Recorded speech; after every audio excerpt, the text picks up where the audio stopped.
If you're listening to this and thinking, okay, cool, but how do I actually get my brand to show up in these places? We're hosting a live masterclass that's exactly about that. It's for wedding vendors who want to be visible in both AI tools like ChatGPT and also Google. And it's for photographers, planners, venues, videographers, florists, any creative in the wedding space is welcome here and they'll benefit a lot from this masterclass.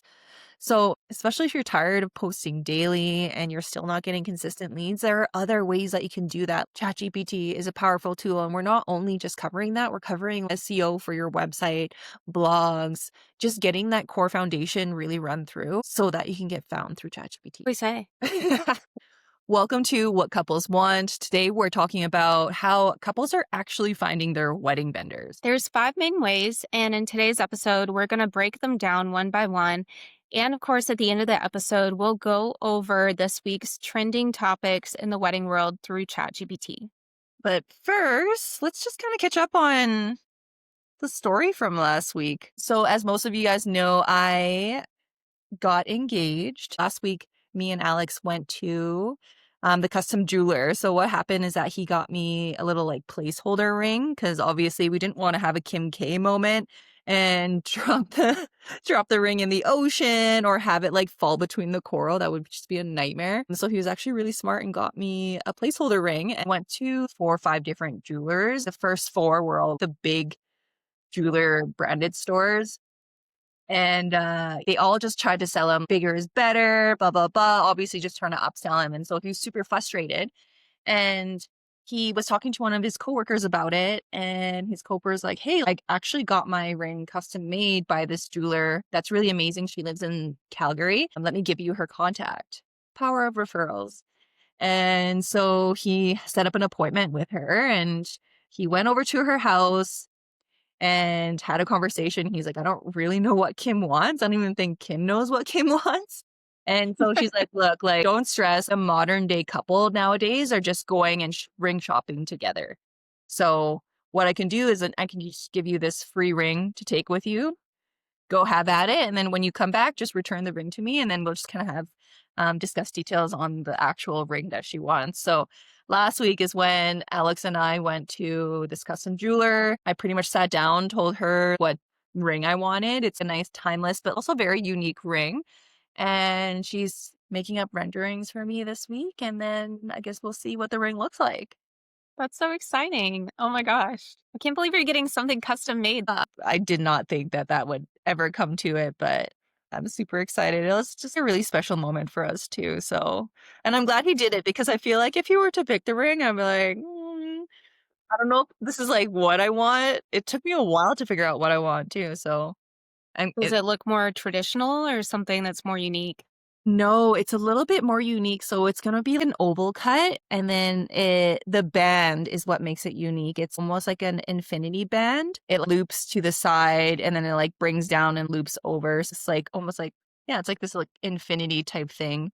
I love Uh, that. That's so cute. yeah, it's super cute. I'm super excited. So we'll see. And she said that she'll try and get it done before Christmas, so I could kind of show off to everyone. But it's funny because when I did get engaged, all the girls are like, "Where's your ring? Show your ring." And I'm like, "It's a placeholder."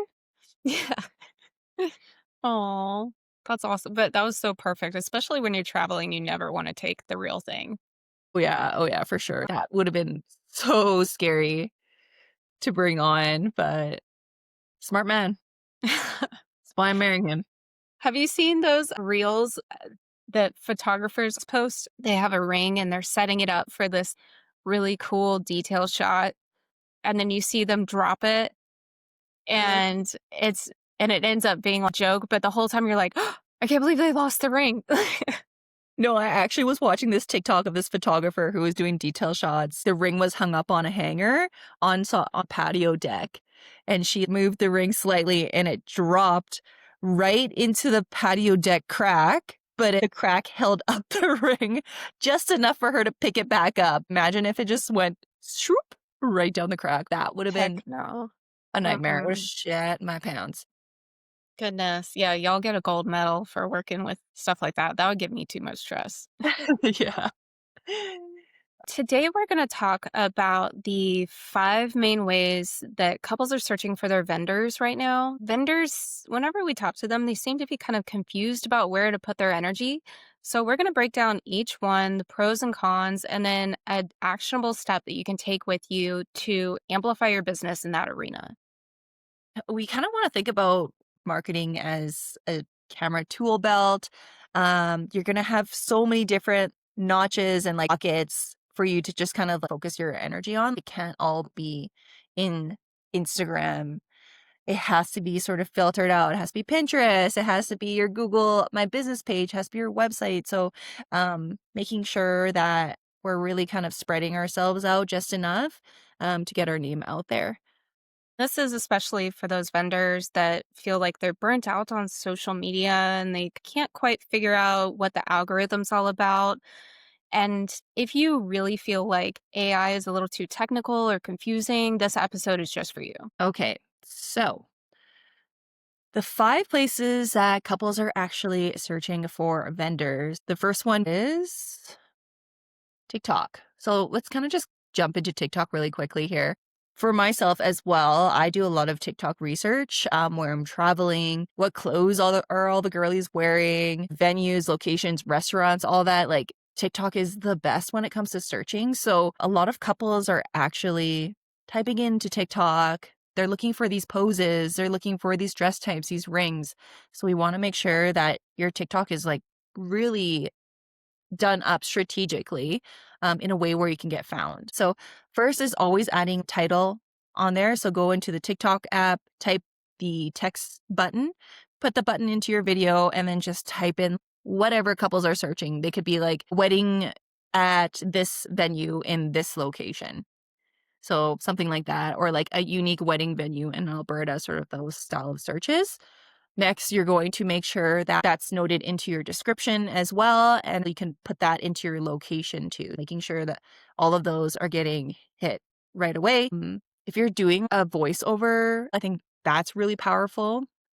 Putting like a B-roll, having your voiceover in it, and then just allowing TikTok to hit the caption function and letting TikTok read all of your captions. And what they do is they take all of that information and use that as SEO. We were talking to our business strategist the other day, and he was telling us that TikTok is really blowing up his business in particular. And one of the main reasons why it's blowing up is because it makes sure to put location in every single video. Yeah, exactly. And calling out your ideal client too. Like, this is for the brides who love color or brides in Austin, Texas. If you love color, you're going to love this venue. You're going to love this style. Making sure that you're having those unique shout outs, those specific shout outs to your ideal client, all of the venues, the location that's going to help you really amplify and get shown up on TikTok. I have some TikToks. I have another business where I help real estate agents. A TikTok that I put out literally probably like 3 years ago when I first started, where I talked about branding for real estate agents. And I kept talking about that over and over. And that one TikTok brought me like probably 6 clients, and it's still gaining traction as well too. Every time a real estate agent is typing in branding for real estate agents, my video is popping up. So, TikTok can be very evergreen. It's not like Instagram at all. I love TikTok so much. If you're not on TikTok, please get on it. The only thing that I hate about TikTok is that you have to reach a certain number of followers in order to add a link to your TikTok page, which is so shitty. So it takes a grind to get to that 1,000 mark, but once you do, you'll be able to put in your website, your lead form or whatever, and then just kind of go from there. Number two on the list is ChatGPT and other AI tools. Now, we might be a little biased on this one because this is our specialty, but this is truly the way of the future. Couples are typing into ChatGPT, best photographer in my city for editorial weddings, those long tail keywords. But think about just what you use ChatGPT for. You use it on a pretty daily basis just to figure out what's a good bakery down the street, or when should I go visit this place? What's the best time of year? AI gives really consistent, clear answers that's less confusing than traditional search engines. So that's why people flock to it. One way that you can attract the recommendation of ChatGPT and other AI tools is by providing clear, consistent brand signals. If you don't have that mastered, you're not going to get recommended because they aren't going to know who you are or what you're about. So, mastering those clear, consistent brand signals, making sure your name is the same across every single thing that you put out online. For instance, our name is North and South Agency. We don't say North and South Marketing Agency because that would give a mixed signal. We only say North and South Agency. So make sure all of your like TikTok usernames, your Pinterest username, all of that is exactly what you're using as like your main go-to because AI is like taking all that information and sorting it and organizing it and recommending it to people who are actually like searching for you. Another one is being citable and easy to identify. So that means those blog posts are not dead, y'all. Y'all need to be posting on your blog. You need Yes. to, yes, please. Stop. Like people need to make like so much time for blogging. It's actually so important. And especially like now that we're just like deep diving in, like, ChatGPT, all they like a lot of what they pull up is blog posts. We have a friend who just posted a blog post today, actually, and she's got a unique perspective because she's a wedding photographer, but she's also a licensed therapist. So, coming from that perspective immediately puts her as an authoritative source on how to integrate therapy techniques into your wedding planning. She's going to be citable just on that. That's what? Yeah, it's so cool. I'll send it to you. She's That's amazing. super powerful. That's super powerful. I feel like when you're in a wedding planner, you are a part-time therapist. There's like part-time therapists for every job, like your stylist, photographer, Well, you you're name them. dealing with people on their most emotional day. Yeah. Oh yeah, for sure.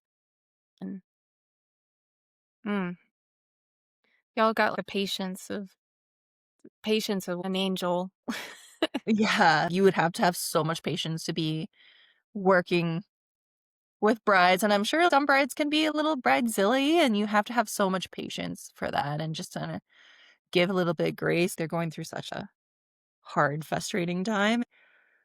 It takes a lot of work to stay calm during those very high pressure moments. So kudos to you Oh, guys. The next 5 places couples actually search for with wedding vendors is Google search. Something that's really important.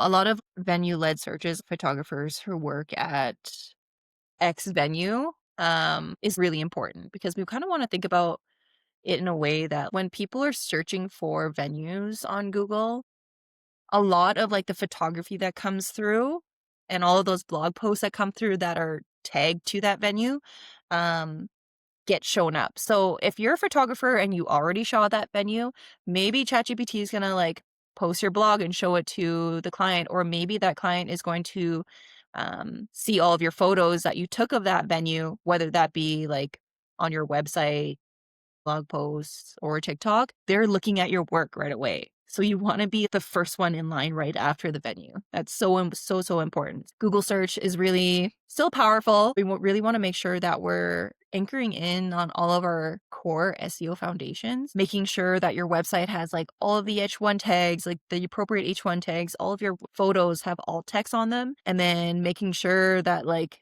your page title, your meta description, everything like that, all of the words that you put in onto your website are so important to really amplifying that search. and this is where your Google business profile comes into play too. Because whenever someone searches vendor near me, so if they're searching florist near me, if you don't have a Google business profile set up, then you're not going to show up on that near me search. With your Google business profile, you have to say where you're at or what area you service. A lot of people are hesitant to put their addresses in, understandably. You don't have to put your address in. If you do, there is a button where you can say hide this from public view. And then there is another section where you can put what areas you service. So, say if you're in Manhattan, you can say that you service the tri state area. Google My Business profile is very looked over. We actually hopped on with the Google My Business profile professional and they gave us a bunch of really great tips. Maybe we'll have another episode on that, deep diving a little bit later, but Don't forget to update your Google My Business profile page, guys. Making sure you're updating all of those photos, making sure the description's updated, and there's like a little update section as well too. All of that is really important. Going back to what you said about the venues, if you're a vendor that's worked at a particular venue, one hack that you can do is post the photos of your work onto their Google Business profile page. So that way, when someone's looking through the venue, they see your work showing up. They're like, wow, this photo Yeah. is amazing. I'm gonna reach out to this photographer or I'm gonna Right? reach out to this florist. Like it's all those little tiny details that you kind of have to be strategic about. Yeah, and there's so much to cover too. If you don't get around to everything, that doesn't mean that you're a bad business owner. We're showing everything to you so that way you can pick and choose what stuff works best for you. Yeah, exactly. And reviews. Man, Google reviews.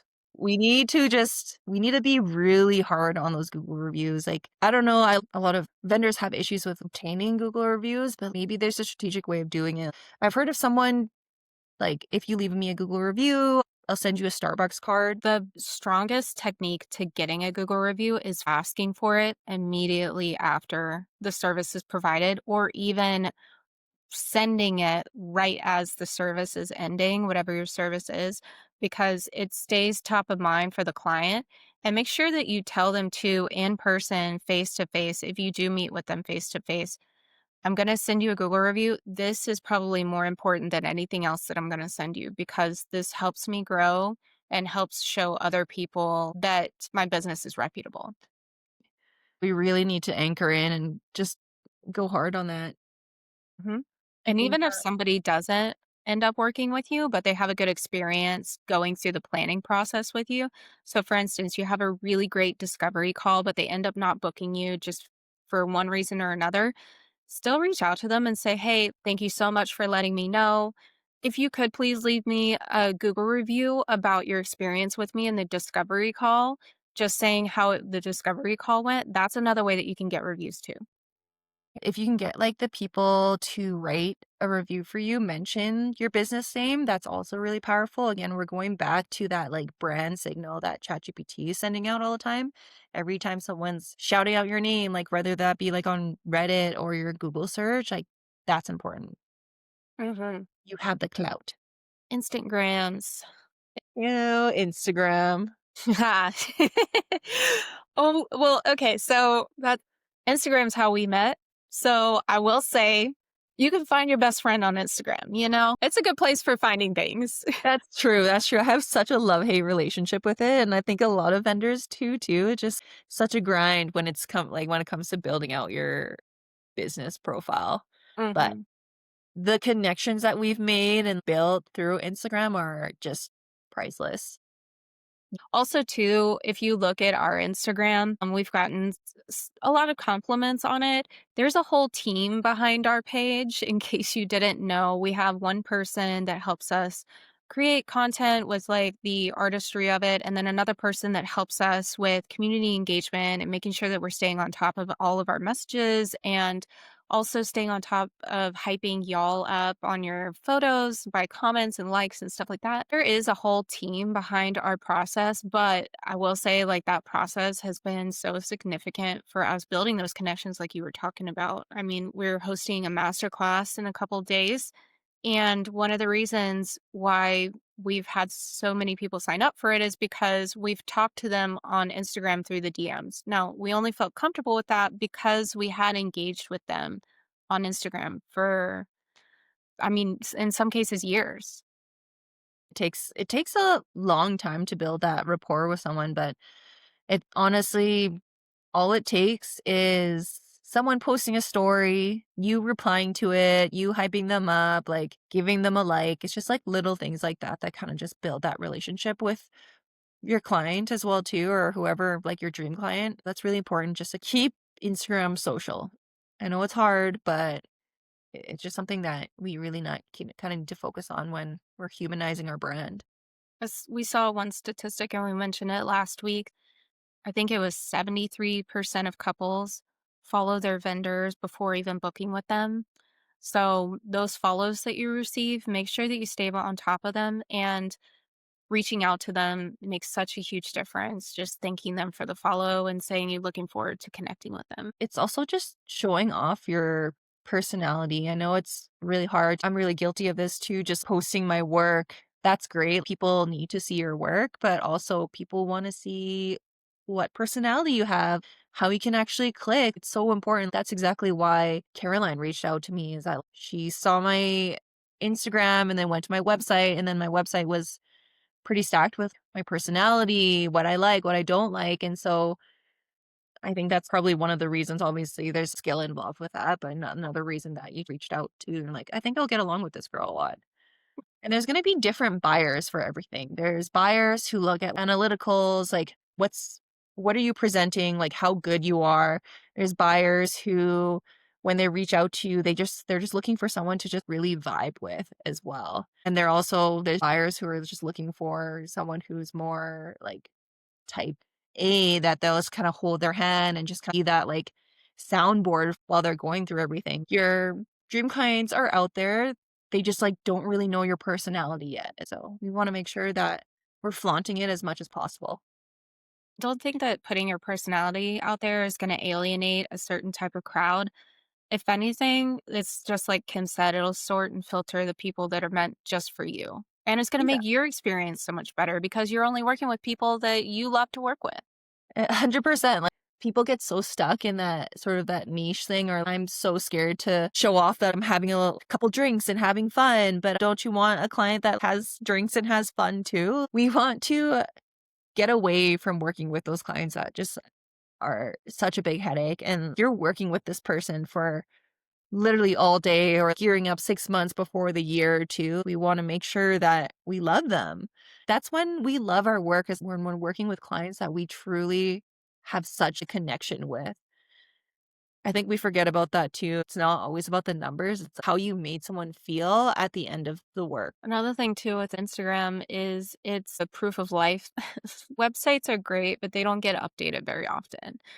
One way to show that you're still active in what you're doing is by posting. And if you're hesitant about, oh, I need to make sure that it's perfect, don't worry about that because really just posting your work and continuing to post is more important than making sure that every little thing is perfect.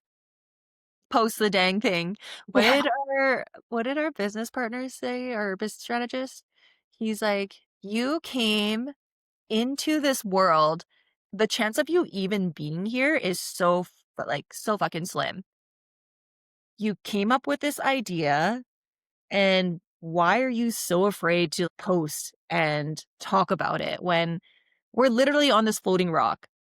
Nothing even matters. Go out there, shout it to the top of the rooftops. We promise no one really cares. You're the only one actually worrying about that. It's all in your head. So just post the dang thing." Honestly, that's a big practice for me. I get so worried. I was so worried posting our last podcast episode on my personal page because I was like, "Oh, my friends from, another life who have no idea about this life, that what are they going to think?" But, it's funny. You'd be surprised by how many people support you. Yeah. And how many people, when they find out that you're actually doing that work, they're like, "Oh, she does that? I had no idea." I actually posted my work on my personal page one time a long time ago, and a client now, she reached out and she's like, "I had no idea that you did websites. I need a website done, and I'd rather work with you than work with a different company and give them money. So let's do this." So you never know. You never know. One thing we need to take away from Instagram is making sure that you're showing off your personality, do the day-to-day stuff. Post the behind the scenes, post your work, get into your DMs, make a list, be like, "Okay, I'm gonna message 3 people a day," and just kinda keep in touch with them, and then just work it from there. Number 5 is referrals. So, we love, love, love referrals because referrals means that if we had such, like, a great time with someone, a past client, and they refer you out to someone, like, most likely that person is gonna be, like, having the same personality. You're going to enjoy that experience. Sorry, did I throw you off? Yeah, you threw me off a bit. I was like, I'm "Ah." so sorry. It's okay.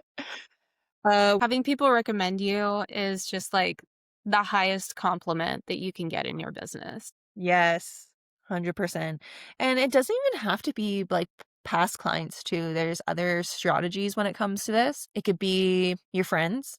You never know if your friends will reach out and want to support you or refer you out to their friends. We were actually teaching a workshop. We had a really great luxury wedding planner that was in there. So Brooke Keegan, that was wild to get into her head because Brooke Keegan says that she doesn't work with anything less than an 800K or $1 million budget for events.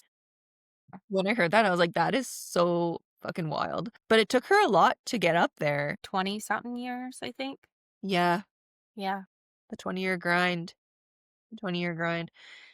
I know how hard it is starting out. We always like to see our like favorite people and just admire how amazing that they're doing, but you don't know how hard they work to get there. Usually it takes 10 years to go on that up and finally figure out your placement and finally get your name out there. It takes a long time. Don't give up. The journey is worth it. The journey is so worth it. I was reading something earlier. It said the average age of the American entrepreneur is 47. So you're not behind, you're right on time. You're right on time, baby. What was I saying about planners? Planners, that's like a really great way for photographers to get clients as well too. We know actually a videographer who we hopped on a call with, they were saying they only work with planners. They haven't really focused on like Instagram much or they haven't focused on their website. Strategy is planners and So, part of developing a relationship with a planner is by making sure that you're in the same room as them, but don't make it seem like you're just solely focused on them. It's kind of like making a friend in real life. You want to be at the same networking events and stuff like that and bump into them, even on social media. Just add them and maybe say, "Hey, I love your work. It's doing great." Don't make it awkward by reaching out to them all the time. Just keep it casual, keep it to where you keep bumping into them. And then if they have opportunities to see your work naturally, then just, build off of that. Brooke Keegan said as well too. The way that you can get into that planner life is just adding them on Instagram, liking their posts again, just subtle things. Don't cold DM them your services like, "Hey, you should work with me," or cold email her. She says that she hates that, and I'm sure a lot of planners do hate that as well too. So it takes like a subtle art to it. She said she's going to look at your Instagram and she's going to know right away whether or not she wants to work with you. And no amount of cold DMing is going to. And then she also says after she goes to your Instagram, she'll most likely go to your website. She's looking for more of that full gallery type feel to it. Obviously, photographers, they lean on a lot of styled shoots when it comes to showcasing their work. Don't fill your website with all styled shoots. Use a few, of course, like, but you need to have that kind of full gallery look as well too. Style shoots are a place to level up your skills. So if you're looking to advance, I know a lot of people, they want to go into that luxury segment. If you're wanting to go into that luxury segment, going into styled shoots to advance your skills is a must. Next one is venues. How can we get on a venue preferred list? One thing is to reach out to the venue directly and then figure out if they have any like upcoming tours. Make sure that you get on those tours. Venues are a little tricky because they interchange their employees pretty frequently, depending on the venue. But if you like develop a relationship with them and then you're able to show that your product is actually a great product at their location, that's one way to build it. And again, it's kind of like with planners, you want it to be natural, you want it to kind of seem like effortless. You don't want to be too pushy with it. And you could do a trade exchange as well too. Maybe hosting a styled shoot, a little like tiny mini styled shoot at their venue. That's a great way to connect with the owner, showcase the venue, tag them on all their socials. I would be so happy if I was a venue and the photographer is like, "Hey, I want to have a style shoot at your venue. What does that look like? And can we talk?" I think that'd be really great. That's a really great relationship to build with that. That's a great idea. I hope someone does that. DM us if you do. Yeah, DM us if you do. And again, online proof and reviews back up a lot of referrals too. So those Google reviews, please, please, please try so hard to focus on your Google reviews. What was the magic number for it? 30 reviews? Something like that. Yeah, you wanna make sure, though, when you do get reviews that it's consistent over a time period. You don't wanna get 7 reviews 1 month and then the next month get 1 or 2. You And make sure you're replying to your reviews too. It's within 24 hours. If you're listening to this and thinking, okay, cool, but how do I actually get my brand to show up in these places? We're hosting a live masterclass that's exactly about that. It's for wedding vendors who want to be visible in AI tools like ChatGPT and also Google.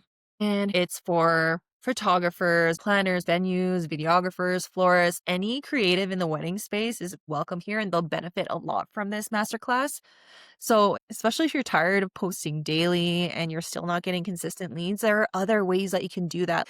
ChatGPT is a powerful tool, and we're not only just covering that, we're covering SEO for your website, blogs, just getting that core foundation really run through so that you can get found through ChatGPT. We've structured it in a way that total beginners can join and be able to follow along with exactly what's going on. You're going to walk away with a really just simple visibility map that's going to show you where and how strong that you lay in like the ChatGPT hierarchy. You're also going to be walking away with 3 updates that you can make really quickly in the weekend so that it's easier for you to get found on ChatGPT, and clarity on how to reuse your content that you already have instead of just starting from scratch. Because you could take those blog posts and really amplify all of them in a really quick and dirty, easy way. The link is in our show notes and in our Instagram bio. If you have any questions, just DM us the word masterclass and we'll send you all the details. We're truly here for you. So now that we've mentioned the masterclass, let's go back into mistakes that make vendors invisible. Examples of that would be relying on just Instagram. There's so many other powerful tools that will just really amplify your business. Another mistake is never updating your website or your portfolio. Make sure that you take advantage of the down season and use that time, that downtime, to update those things and show that your business is staying current. We worked on a ton of photographers' websites, and every time I hop onto the website, they're like, "Oh, like, I haven't updated my portfolio in 2 years." What do you mean you haven't updated your portfolio in 2 years? Like, the amount of skill that you have developed in that 2-year time frame, you're a completely different photographer now, and I can tell from the photos that you're sending me and the photos that you have on your recent Instagram are totally not matching, and that causes confusion to the client. If you want an easy way to justify raising your prices, update your portfolio to your current skill set. Praise. Next is not having a clear location on your homepage. So this is something that we see a lot. People misusing H1 tags. Don't make your H1 tag, "Welcome to so and so's photography site." Please don't do that. We need to make sure that our H1 tag has exactly what you do, whether you're a florist and where you're located. Kim, what's your opinion about destination vendors? Ugh, okay. I want so bad for every photographer to be a destination photographer, but no one is searching up destination photographer. No one. Absolutely no one. Absolutely no one. Focus on the area that you're in right now. Create blog posts of where you want to actually go and then dump it from there and squeeze into your about page saying that you're open to traveling. But that can't be the main H1 tag on it. Please. Please stop that. Even the luxury planner that we mentioned earlier, Brooke Keegan, she puts her hometown on her Instagram, but it's hometown plus worldwide. And she works worldwide. She never works in her hometown. Exactly. But you need that because people are searching locally. Next is having inconsistent names or handles across all of your platforms. We mentioned this before. We've run into this issue before for other clients too. ChatGPT being confused that you have 2 different handles, or maybe someone has your handle and it's getting intermingled with all of your information. It's just confusing everyone. So making sure all of those are consistent is really important. Also, having no evidence of your expertise on your websites or any of your online platforms, making sure that you mention all of the publications that you've been in. I promise you, it's not going to come across like you're a douchebag. You're actually showing that other people have verified that you're a good vendor to work with and that your work is quality. Another note is that if you got published in a magazine, make sure you note that on your Instagram. Note that on your website, have that little badge on there, create a blog post on that too. That's really important because ChatGPT pulls up all your clouds like so and so photographer got published in Southern Bride magazine and this is why you should pick them. What we've been doing with clients is like creating custom press pages where it lets them know where they got published or where they're getting notified so that we can insert those backlinks on there, which is super important. And then yeah, just creating that trust build with ChatGPT, with your clients. If you've just got the little graphics on your homepage with no links to the website, please change that now. Change it to where it links to either the homepage of that website or the actual page where you were published. Another mistake that we see a lot, especially during busy season, is not having fresh content that AI can safely cite. This is your blog posts. If you haven't blogged in a long time, AI thinks that maybe you haven't worked in a long time, and that could be a problem for your business. And so this is what couples actually want from their search journey. It's things like clarity and confidence in a lot of your work.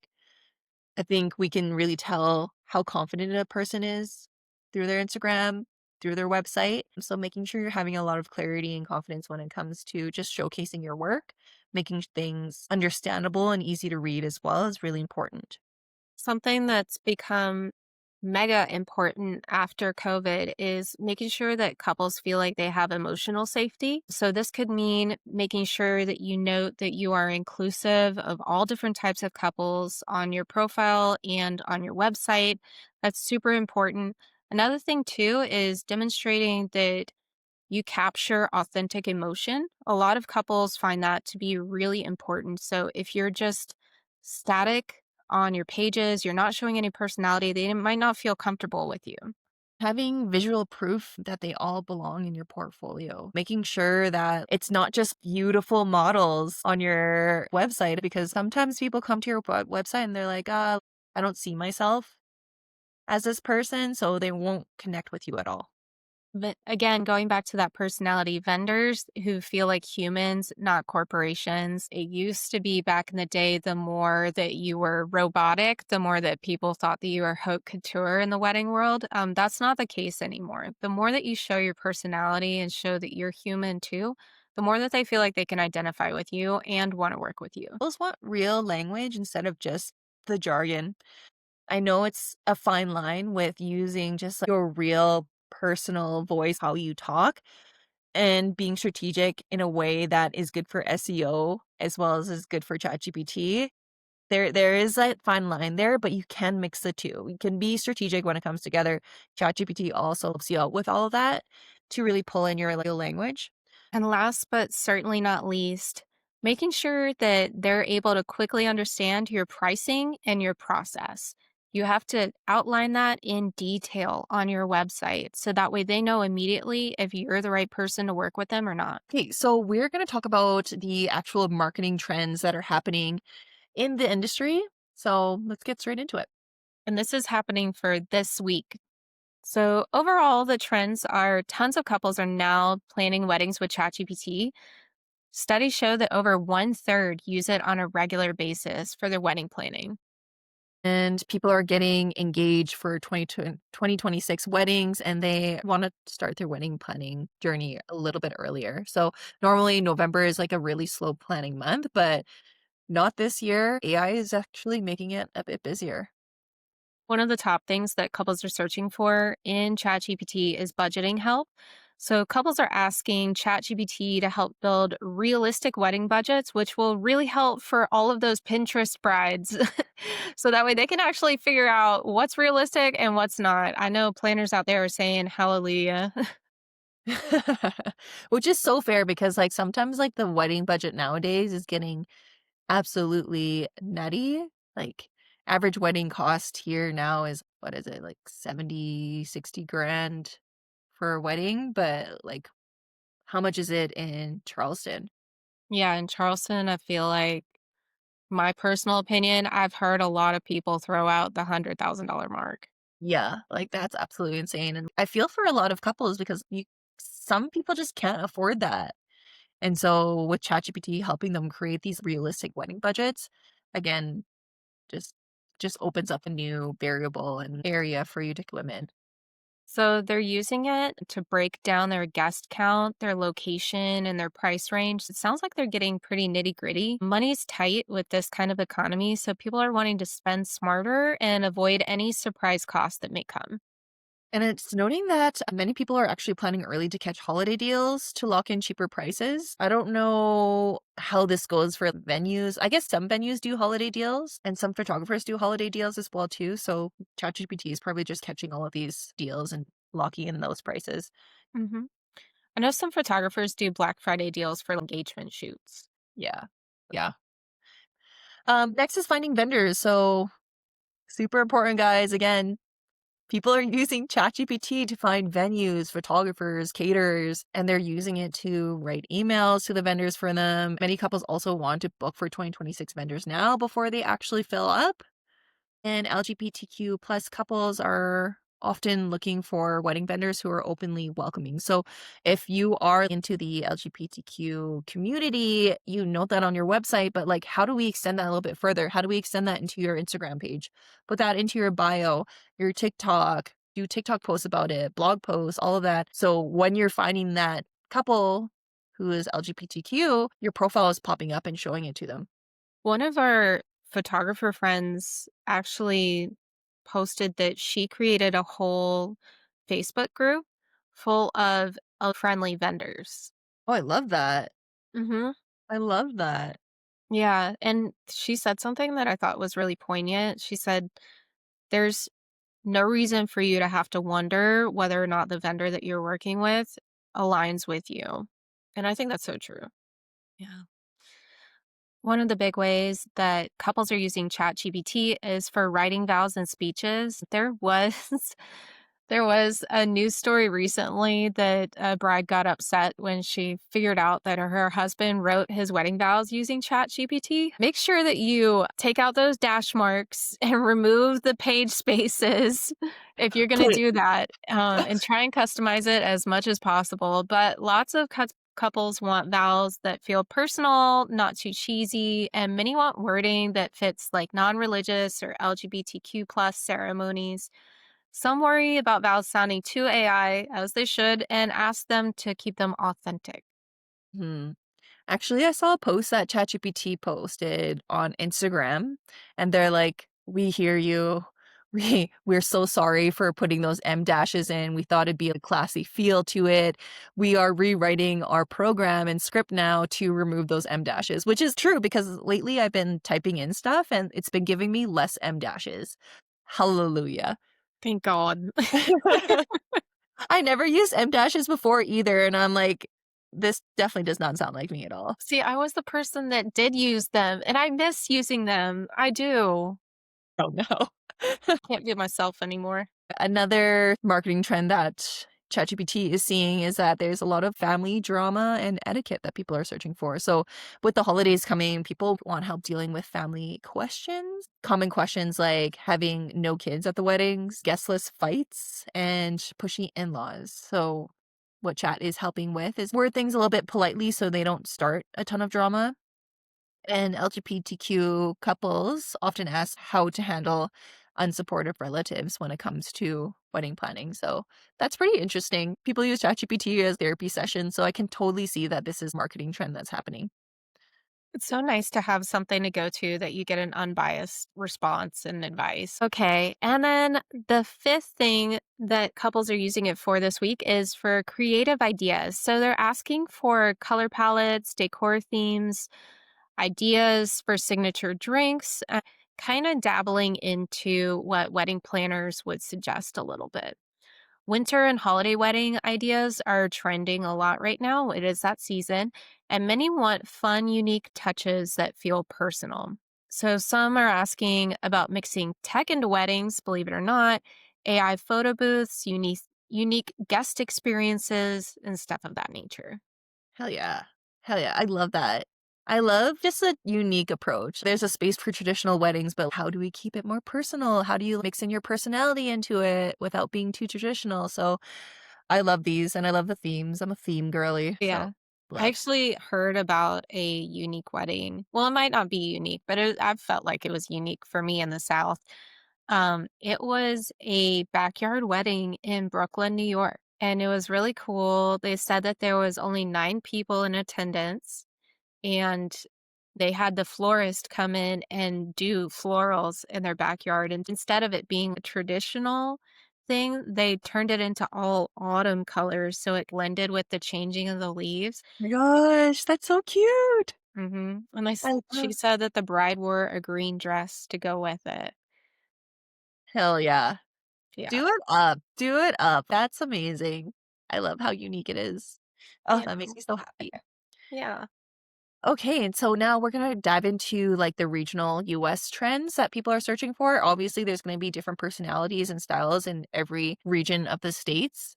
Let's dive into the Northeast. So the people in the Northeast are focused on budgeting since weddings are more expensive there. Lots of questions about winter weddings or indoor venues are popping up, and many are asking how to blend differently, like how to blend different family traditions or cultures in there, which is amazing. There's so much blended couples now, and I like how everyone's celebrating each culture. Like me and Alex, I'm Vietnamese and he's Korean. I always think about how can I blend Vietnamese and Korean like wedding, but also outdoors into it, all of it as well too. So those questions are really unique and important. And next is family etiquette questions are really high because of holiday gatherings. So which makes sense. Um your family can be like super traditional and set in their ways. So how do we approach these questions without really offending someone? In the South, where I'm at, apparently often have bigger guest counts. Surprise, surprise.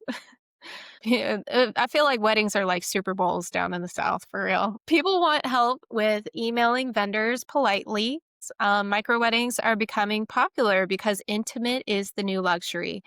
And last but not least, we kind of touched on this last week with the whole traditional wedding thing. Couples want modern, inclusive twist without upsetting family members. Hmm. Interesting. Okay. In the Midwest. So, super practical questions like saving money, DIY decor, cutting costs. So, people wanting weddings that feel really personal, simple, and budget friendly. That's always something to keep in mind. And then finally, out west, it is the most tech forward region of all of them. There's lots of vow writing and ceremony script help, but many of them look for destination and outdoor wedding questions like national parks, beaches, deserts. There's a strong interest in inclusive wording, sustainability, and unique experiences. And couples here want weddings that feel creative, modern, and totally different. I love that. Yeah, me too. Uh, Some action steps that vendors can take this week. We have this tiny little checklist that you can really work on. One is adding your city, your region, and your main service to the first section of your website.